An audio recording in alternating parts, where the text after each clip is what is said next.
25, it says this: what good is it for a man to gain the whole world and yet lose or forfeit his very self? He says, it's very simple.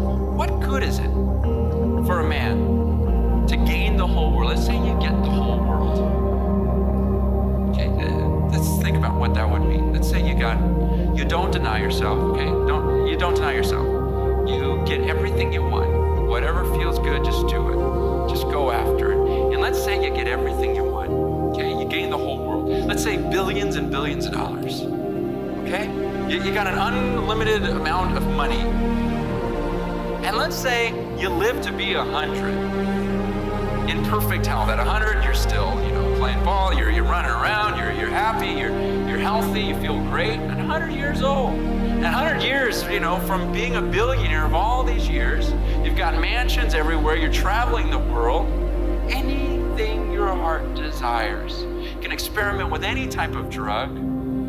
All the women you want, all the men you want, whatever you want, you got it all, okay?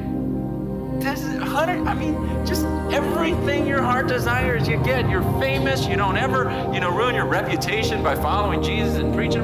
None of that. You deny it, you just have an absolute blast. Say for 100 years, you did it. You lived the happiest life of anyone who has ever lived on this earth. Let's just say you just had the most fun, most pleasure, and then you die.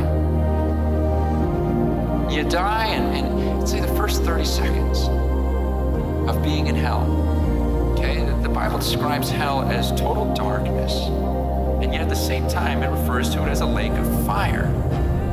So you're in this burning heat in total darkness. It says that you'll hear this weeping and gnashing of teeth, just this wailing everywhere for 30 seconds. These are Jesus' words as he described that destiny. After 30 seconds of being in that darkness and knowing this is what life's going to be from here on out, are you going to look back at the 100 years and go, well, it was worth it? Maybe. But how about after an hour or a day? How about after a year? How about after 100 years of that? Think about that. You had your 100 years of pleasure, now 100 years total torment. About 200 years or 300 years, realizing you've got thousands to go, you've got all of eternity, and that's all you have to look forward to forever. At what point will you finally go, it wasn't worth it? See, Jesus' statement is, what good is it? What gain is it if you gain the whole world? Okay, you got it all, but then you forfeit or you lose your very self. Matthew and Mark use the word your very soul, meaning your soul is your real self. So what? You had a great time here on earth. You got to keep all those things. You didn't have to give up anything for Jesus. He says, but then at the end, you lost your soul. You forfeited. You freely gave it up. You made a decision and said, I love this stuff so much.